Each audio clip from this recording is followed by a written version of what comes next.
여러분 안녕하십니까. 월요일에 아침에 매일경제 인사드립니다. 지난 주말에 갑자기 가을이 찾아왔습니다. 하늘은요 눈에 띄게 높아졌죠. 그리고 아침 저녁엔 선선함마저 느껴졌습니다. 북쪽에 찬 공기가 내려왔기 때문인데요. 하지만 아직은요 본격적인 가을은 아니라고 합니다. 오늘부터 다시 남쪽에 따뜻한 공기가 올라오고요. 곳곳이 흐리고 비가 내린다고 합니다. 가을 조금 더 기다리셔야 되는 상황입니다. 자, 일면 기사 바로 출발하겠습니다. 먼저 매일경제 일면 톱 기사 소개해드리죠. 매파 결의장이 됐다. 잭슨 홀 강달러 예고됐다. 자, 이게 무슨 소린가 하면요. 미국의 중서부에 아주 시골이 있습니다. 거기가 오지에 속하는 와이오밍주인데 거기에 잭슨 홀이라는 한 장소가 있어요. 매년 이곳에서 전 세계 중앙은행 총재들이 모여서 회의를 합니다. 그렇다면 전 세계 경제의 어떤 방향에 대한 얘기가 나오는 거죠. 이번에도 모였습니다. 그런데 여기 보시면 각국 중앙은행 총재들은요. 초긴축이 필요하다. 곧 금리 올린다는 소리를 합니다. 그리고요. 특히나 미국의 파월 연준 의장, 그 미국의 중앙은행 총재격이거든요. 금리 인상 멈출 때 아니다. 이렇게까지 얘기합니다. 그렇게 하면 이 결과는 달러 강세. 이게 결론이라는 겁니다. 그래서 지금 전 세계 경제가 긴축과 금리 인상에 들어간다. 이런 내용 다루고 있습니다. 다음은 국민일보 보시죠. 아래쪽에 있습니다. 어제 민주당이 새 당대표를 뽑았죠. 이재명 169석 의회 권력을 거머쥐다 이렇게 돼 있습니다. 의회 권력 지금 압도적 다수당이거든요. 민주당이고. 좀 더 보죠. 자, 당대표 선거에서 77% 조금 넘게 득표를 했습니다. 압도적인 승리입니다. 그러면서 이런 얘기를 꺼내죠. 사직생 정신 그리고 재집권 토대 구축하겠다. 이런 각오를 밝혔습니다. 이번엔 중앙일보 확인해 보겠습니다. 집권 여당인 국민의힘 상황입니다. 비대위원장 제동이 걸리자 또 비대위 만드는 여당 이렇게 돼 있습니다. 일단 또라고 표시한 거 보니까 이 기사는 약간 비판적 시각을 담고 있네요. 좀 더 보죠. 자, 법원이 결정을 했는데 주호영 비대위원장 직무 정지죠.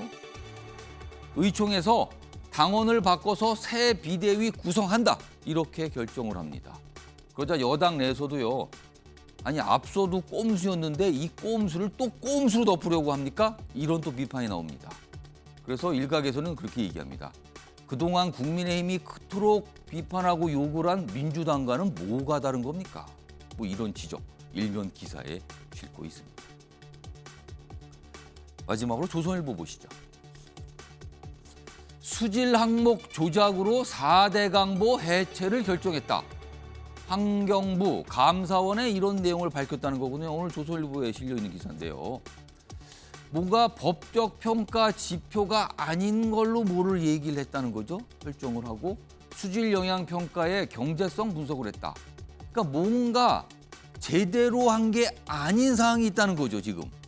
자, 문정부 비상식 편향적 결정했다. 뭐 이런 얘기까지 나와 있습니다. 이거 오늘 여러 가지 확인 과정, 추가 설명 과정이 좀 필요해 보입니다. 자, 지금까지 일면기사 짚어봤고요. 오늘도 다양한 뉴스 준비되어 있는데요. 그 뉴스의 의미 깊숙하게 짚어주시기 위해 네 분께서 자리하셨습니다. 한 분씩 소개해드리겠습니다. 자, 먼저 화면 가장 왼쪽에 앉아 계시죠. 윤경호 MBN 논설위원 자리하고 계십니다. 그리고 그 옆에는요. 신경민 전 국회의원 나와 계시고요. 세 번째 자리에는 홍석준 국민의힘 국회의원 자리하고 계십니다. 그리고 마지막으로 최경철 매일신문 편집위원 나와 계십니다. 네 분 안녕하세요.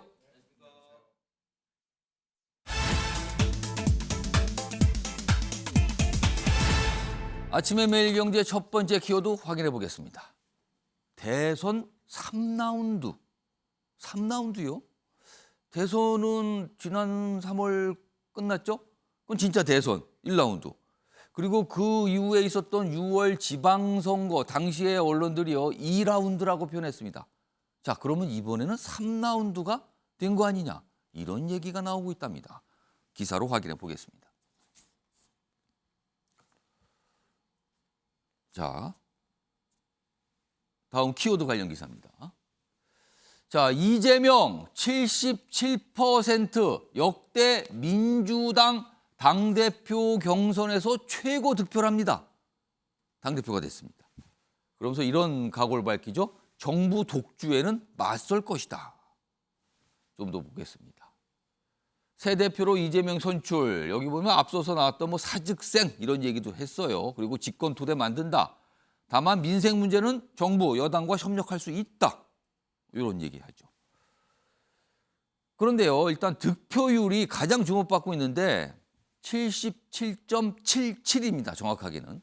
뭐 전체 여러 가지 이 득표 사항이 있는데 그걸 다 합산한 거예요. 자, 이 득표의 친명은 확실히 당을 장악했다 이렇게 얘기를 하고 있는데 문제는요. 투표율입니다. 권리당원 투표율 37%에 그쳤습니다. 자, 그러면은 전체 이재명 새 대표의 득표율은 77, 압도적이죠. 그러나 당원들의 투표율은 37. 뭔가 괴리가 있다는 겁니다, 지금요.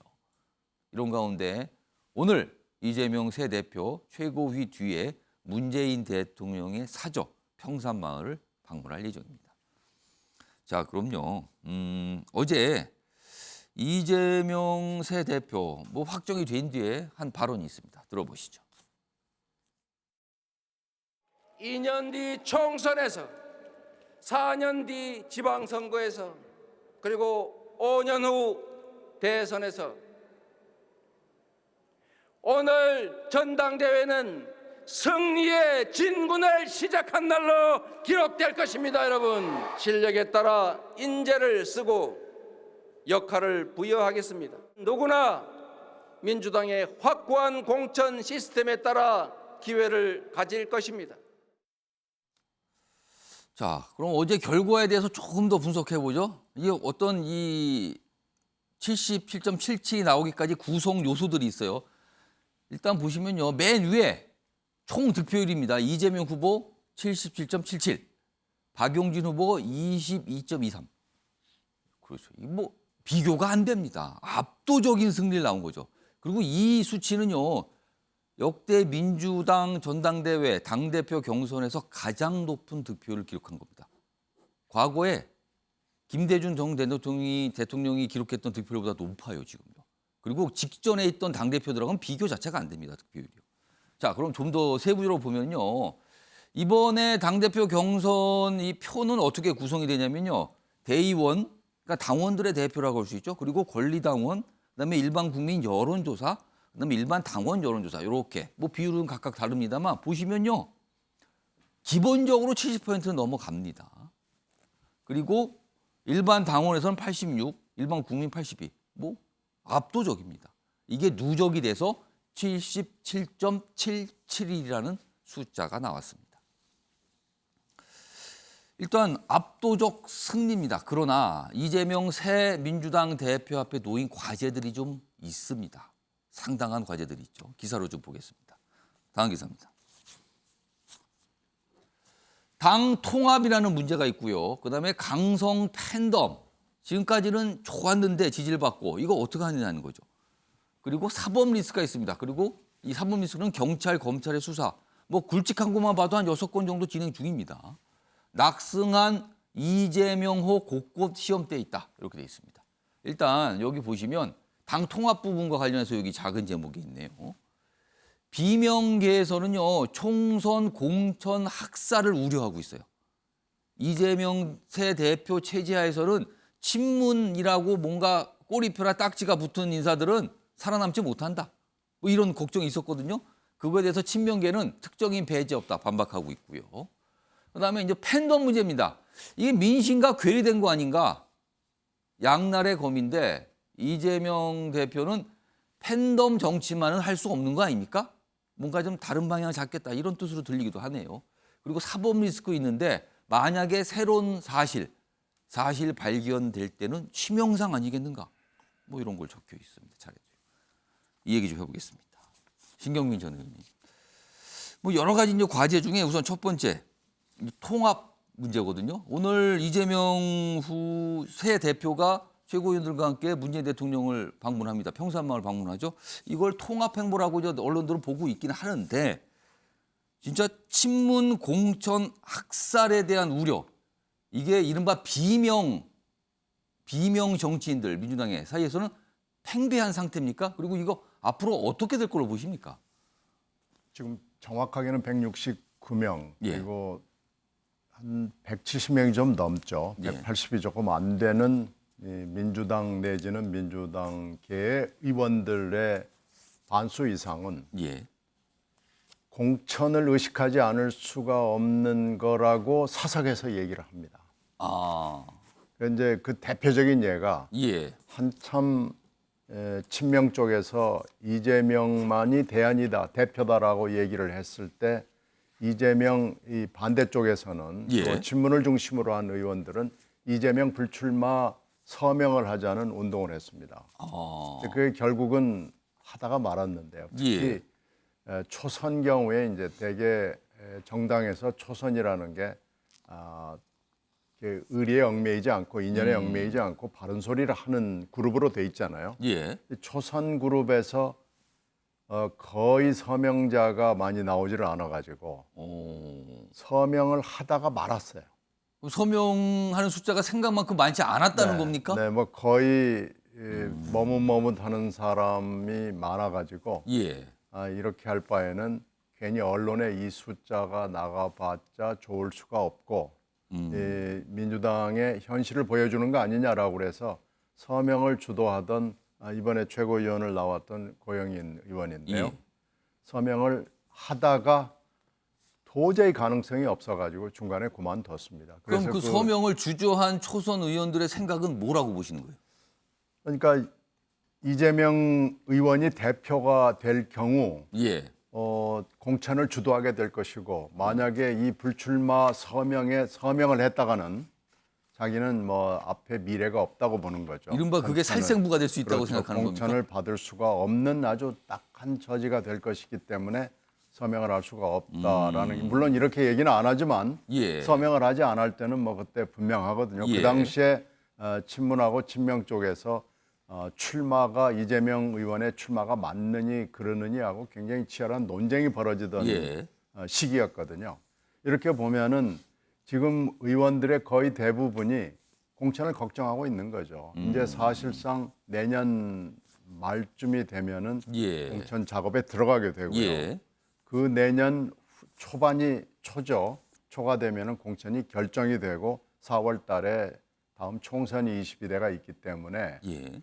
사실 어떻게 보면 그렇게 많이 남은 게 아닙니다. 아, 이제 1년 2024년 총선을 지금부터 보면 많이 남은 것 같지만 생각보다 시간이 많은 건 아니다. 그렇죠. 그렇게 따지고 보면은 초선들 입장에서 특히 뭐 초선뿐만 예. 아니고 170명 내외의 의원들이 생각할 때는 이게 뭐 매우 중요한 결정이다라고 보는 거고요. 이재명 의원 불출마 여기에 서명했다가는 뼈도 못 추린다라는 생각이 있는 거죠. 그게 또 그 분위기로 왔고 지금 이재명 새 대표가 등장을 한 겁니다. 그러면 네. 그럼 향후 어떻게 될 겁니까? 그리고 뭐 어차피 그때 어대명이니 확대명이니 하는 것이 있었기 때문에 예. 그 선뜻 나설 수 없는 분위기가 당내에 쭉 돌아가 있었고 97그룹에 대한 기대가 그렇게 높지 않았거든요.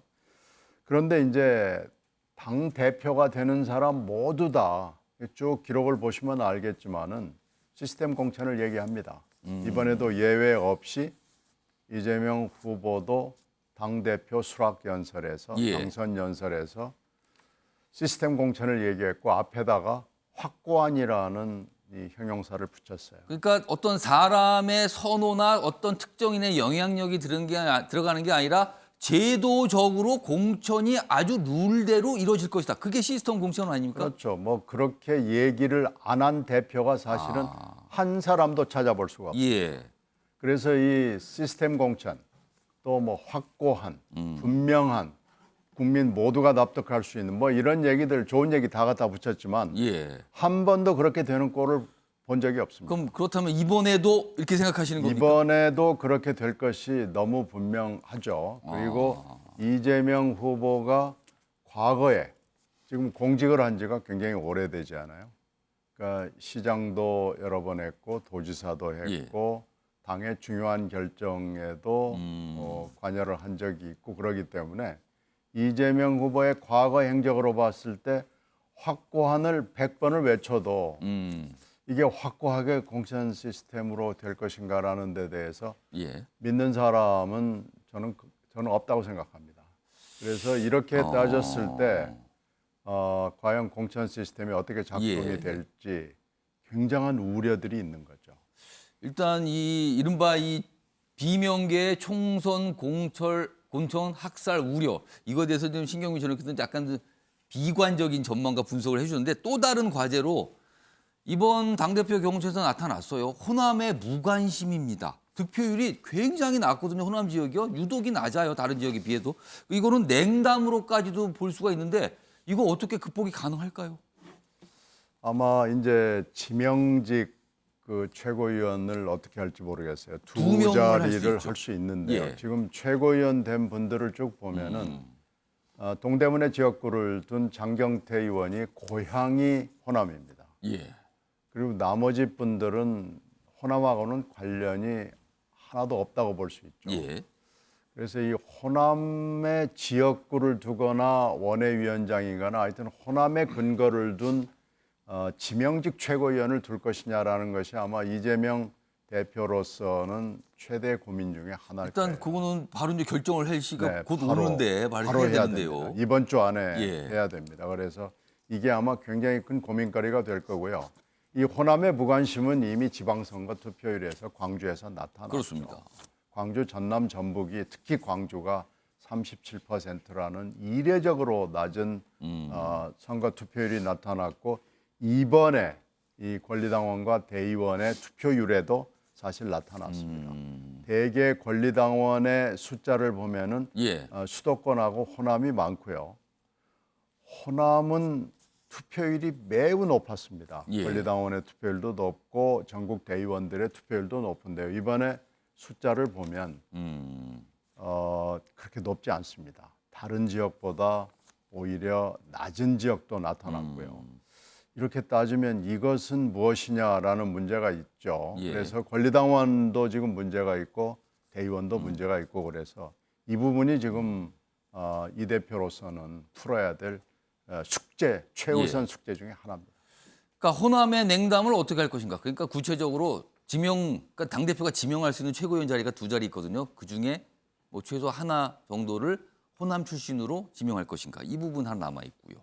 그리고 향후에 공천과 관련해서 과연 어떤 음식, 이른바 친문계라고 꼽히신 분에 대한 배제 이런 게 있는가 없는가. 여기에 대해서 강성 팬덤, 이른바 뭐 개딸 이렇게 표현되죠. 뭐 새롭게 등장했는데 이 팬덤 어떻게 대할 것인가. 이런 과제들이 곳곳에 있습니다. 물론 계속 얘기하고 있던 사법 리스크 역시 존재하는 과제입니다. 자, 일단 이런 상황이고요. 다음 기사 하나 더 보죠. 어제 윤석열 대통령을 겨냥해서도 얘기를 좀 해요. 민주당 새 대표된 이재명 영수회담 요청. 영수회담. 요즘에는 좀 잘 안 써요. 근데 과거에 많이 썼죠. 대통령과 야당 대표가 만나서 뭔가 중요한 합의 결정 뭐 이런 거죠. 그걸 하는 자리를 말해요. 이걸 요청했는데 과연 어떻게 될까 이렇게 돼 있습니다. 자, 그럼요. 어제 이 대목과 관련한 말이 있습니다. 제안을 한 거죠. 들어보시죠. 영수회담을 요청해 머리를 맞대고 해법을 만들겠습니다. 국민과 국가를 위해 바른 길을 간다면 정부 여당의 성공을 두 팔을 걷어서 돕겠습니다. 윤교우 의원님, 얼마 전 국회의장과 윤석열 대통령이 만났을 때 국회의장의 제안이 있었고 그거를 긍정적으로 평가했어요, 대통령이. 그게 바로 여야 중진 협의체입니다. 근데 그게 알려지고 난 뒤에 이른바 이재명 새 대표와 굉장히 가까운 것을 알려진 분이 강력한 반발 제기를 했어요. 이른바 친명계에서 이의 제기를 했거든요. 그거 월권이다. 그리고 새 대표를 제안한다. 그러니까 하기 싫다라는 표현이 나온 거예요.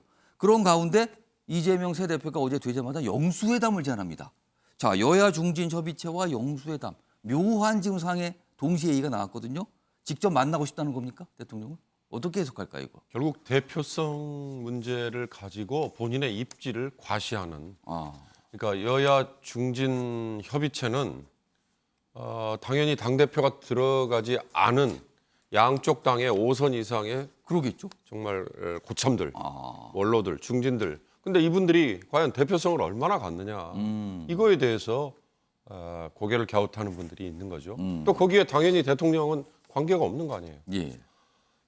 이재명 이제 대표죠. 대표가 제 일성이 영수회담이라고 얘기를 했는데 정말 저 영수회담이라는 표현조차 요즘은 안 쓰지 않습니까? 요즘에 좀 낯섭니다. 우리 저 젊은 분들이 정말 문해력 얘기하는데 저 숫자가 무슨 숫자인지 한번 관심 있게 찾아보시기 바랍니다. 그러니까 이게 모르시는 분은 이게 회담인데 무슨 회담이에요? 영수회담은 뭐죠? 이렇게 물어볼 수도 있어요. 분명히 여야의 당 대표가 있는데 왜 예. 갑자기 영수회담이지? 이게 이제 과거의 정당 체제에서 대통령이 사실은 여당의 대표가 있지만 그 대표 위에 어떻게 보면 수렴청정, 어떻게 보면 막후에서 모든 걸 다 좌지우지할 때, 그래서 그 대표는 단순히 그냥 뭐 꼭두각시라고 하면 너무 심한 표현입니다만 이름만 걸어놓는 정도. 당시에 무슨 총재라는 표현이 있었죠? 뭐, 과거에는. 총재가 따로 있고 그 총재가 대통령이 총재를 겸하는 적도 과거에 있긴 그런 적이 있었죠. 있었어요. 그러나 이제 그런 시대는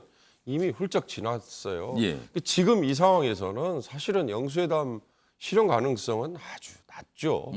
이건 문재인 대통령 때도 마찬가지였고 그 이전 박근혜 이명박 대통령 때 넘어가서도 마찬가지였고 예. 심지어 노무현 전 대통령 때도 마찬가지입니다. 정말 어떻게 보면 DJYS 시대에 했던 방식의 정치가 바로 영수회담이라는. 영수라 그러면 1대1 만남 아닙니까? 당연히 그렇게 되는 거죠. 대통령이 곧 여당의 대표를 겸하는 위치고 예. 이쪽에 야당의 대표고. 야당은 제1야당의 예. 대표만 가는 겁니다. 그렇게 되면 제2야당, 제3야당 물론 우리 뭐 정의당 정도라고 원내정당은 해야 되지만 지금 야당이 뭐 하나밖에 없는 거라는 전제하에 이건 이루어질 수 있는 일이고 예. 그리고 무엇보다 더 중요한 건 이 두 사실상의 양쪽의 수장들이 만나서 정말 풀 수 없는 교착 상태를 풀어야 되는 이런 거면 모르는데 지금은 여야 원내대표가 당연히 채널이 항상 예. 상시 가동이고요.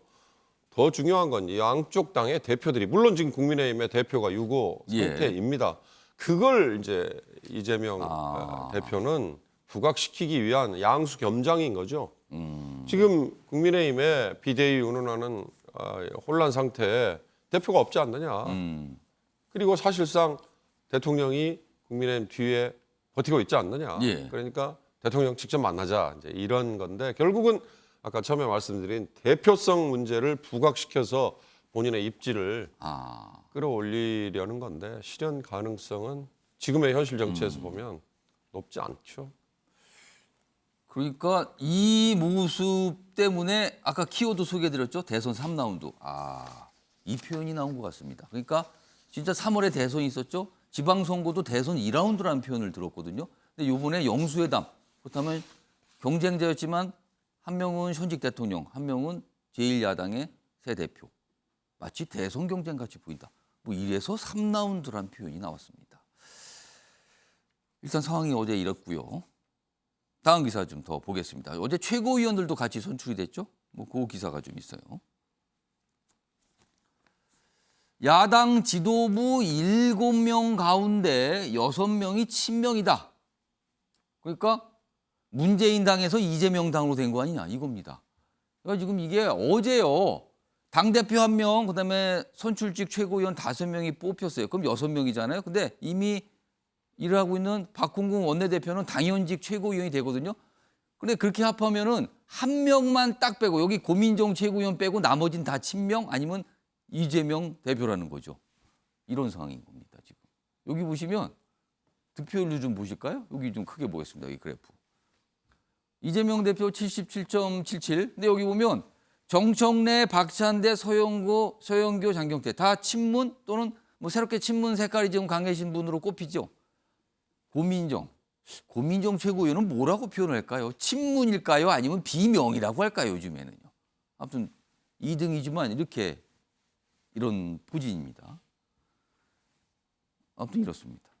좀 더 소개돼 있는데 이렇습니다. 최고위원은 비명 딱 한 명, 친명은 서울 경기 당위원장도 당선, 총선 인원 앞두고 수도권 조직 차지했다. 이렇게 돼 있습니다. 어제 비서실장 대변도 임명했는데 역시 친명 성향으로 꼽히죠. 자, 이 얘기 좀 해보겠습니다.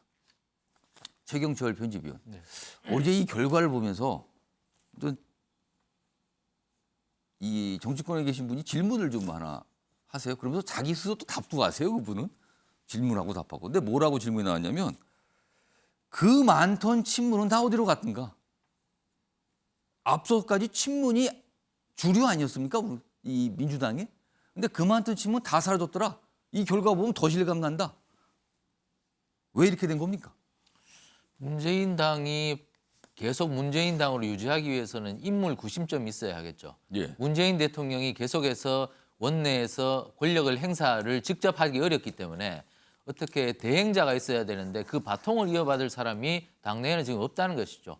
예를 들어 뭐 김경수 전 경남지사가 일찍 사면이 돼서 지금 당내에 복귀했더라면 지금 뭐 친명계가 조금이라도 힘을 발휘할 수 있었겠지만 친명계는 아니 그 친문계는 지금 구심점이 될 인물이 거의 없다고 봐야 됩니다. 그렇기 때문에 친문계가 힘을 발휘할 수 있는 구심점도 없고 어떠한 지지대도 없다. 그렇기 때문에 이재명 의원께서 압도적인 힘을 발휘할 수 없는 밖에 없는 그런 구도가 형성되지 않나 저는 뭐 이렇게 분석을 합니다. 그럼 이 70.77도 그런 맥락으로 이해된다. 그러니까 77%가 나왔다는 건 저건 뭐 경선이 아니고 예. 저건 찬반 투표라고 봐야 되죠. 그럼 사실상 뭐 추대 비슷한 겁니까? 그렇습니다. 거의 찬반 투표의 수치에 해당하는 것이지 지금 뭐 박용진 후보한테는 아주 미안한 얘기지만 어대명 확대명이라는 게 너무 일찍부터 형성이 되면서 저렇게 찬반 투표 형식 찍을 거냐 안 찍을 거냐 찍기 싫은 사람들은 예를 들어 호남 같은 분들은 대부분 퇴장 투표를 해버렸죠. 나 안 아예 찍을래. 투표를 안 하는 경우가 그렇습니다. 나 안 찍을래. 그렇기 때문에 그렇게 된 것이고 그렇게 흘렀기 때문에 이재명 의원께서 아주 쉽게 77%는 아까 앵커께서 말씀하셨다시피 김대중 대통령께서 대선 후보 되는 전당대회 그 투표율만큼 올려버렸단 그게 말이죠. 90년대거든요. 그렇죠. 그만큼 뭐 이번에는 선택의 여지가 없었다. 이 사람 찍을 거냐 찍지 않을 것이냐 예. 그것밖에 묻지 않았기 때문에 이런 투표율이 나왔는데 그러나 역시 민주당의 대주주는 호남이다. 호남이 외면한 후보가 과연 오래 갈 수 있겠느냐. 예. 문재인 대통령도 계속 호남이 갸우뚱했거든요. 이 예. 사람이 과연 우리의 적통이 맞느냐. 예. 그것 때문에 많이 힘이 들었는데 이재명 후보, 이배정 대표도 앞으로 계속 그러한 장애물을 만날 것이다. 그럴 때마다 과연 호남을 어떻게 설득할 것이냐. 예. 그래서 저는 뭐 최고위원 한 분 정도는 이번에 송갑석 의원이 떨어졌습니다만 예. 하면서 호남에 대한 배려를 좀 높여가지 않을까 이렇게 예측을 해봅니다. 자, 세 분 말씀하셨는데 이제 홍석준 의원님. 네네. 전체적으로 이재명 새 대표의 등장 좀 평가를 좀 해주시고요. 앞선 주제로 영수회담 제안을 했거든요. 이거 윤석열 대통령이 영수회담 제안을 받아야 되는지 어떻게 좀 판단하시는지 그 두 가지 답 좀 해주시죠. 예, 이번에 이재명 지금 의원이 대표 되신 게 일단은 축하는 드리는데 사실 정당 그 대표로 되는데 뭐 되는 것도 중요하지만 사실은 이제 득표율 내지는 투표 참가율이 굉장히 좀 중요한데 예. 이번에 우리 최경철 위원도 말씀을 한 것처럼 호남이 이렇게 그 참여를 하지 않은 것은 사실은 이재명 대표로 봐서는 좀 절반의 어떤 승리에 가까운 좀 썩 아주 뭐 유쾌한 어떤 그런 저는 크게 봐서는 어떤 그런 어떤 과정이 아니었던 것 같고 저는 개인적으로는 영수회담 뭐 형식은 어떻든지 간에 예. 일어나야 된다고 봅니다. 그리고 일어날 가능성이 많은 게 제가 아는 윤석열 대통령은 굉장히 검찰 출신에도 불구하고 사람 만나는 걸 좋아하고 소통하는 것을 굉장히 소중히 여기는 그런 어떤 분이고 그런 연장선상에서 지금 뭐 일부 좀 뭐 문제는 있지만 계속해서 출근길 문답 도스태핑이 계속해서 역대 어느 대통령이 하지 않았던 것을 지금 계속하고 있는 그런 어떤 상황입니다. 그리고 실제 그 국회 현장에 보면 지금 절대 그 다수당을 차지하고 있는 어떤 민주당의 협조 없이는 사실은 될 수 있는 길이 지금 전혀 없습니다. 그렇죠. 지금 법안 처리가 안 됩니다. 네, 그렇습니다. 지금 3대 계획이라 할 수 있는 뭐 연금이라든지 교육, 노동 분야의 계획은 물론이고 종부세 인상이라든지 이런 것도 논의도 지금 되지 않고 있고 심지어 제가 속한 가방이 같은 경우는 정철래 지금 위원장의 좀 독단으로 인해서 지금 의사 일정도 지금 진행되지 않고 예. 있는 그런 상황으로 국회 상임위 곳곳에 지금 현재 대치를 하고 있는 이 상황이기 때문에 저는 그게 중진협의체가 되든 영수회담이 되든 꼭 필요한데 그 시기는 아마 관저공사가 마무리되는 9월 정도가 적당할 것 같은데 여기서 이제 변수가 이제 두 가지가 있다고 봅니다. 예. 첫 번째는 저희 당의 이제 비대위원장이 당연히 참여해야 된다. 그러니까 당 대표 격인 어떤 분이 있어야 된다는 예, 거죠. 그렇습니다. 그거는 뭐 또 당연히 또 할 수 있는 주장이고 거기에 대해서 이제 윤석열 대통령도 고민이 될 거고 두 번째는 이재명 대표의 기소 여부입니다. 지금 선거법 관련된 사항도 법화라든지 여러 가지가 있고 그게 이제 9월 9일까지 마무리가 되기 때문에 아마 기소가 되는 상태에서 과연 그런 형식의 또 회담이 가능할 것이냐 이런 것들이 좀 영수회담에 좀 변수가 될 것 같습니다. 변수가 있을 것이다. 그러니까 기소 여부가 있고요. 국민의힘이 당 대표 격인 어떤 자리에 어떤 분이 제대로 좀 앉아 계셔야 되는 상황.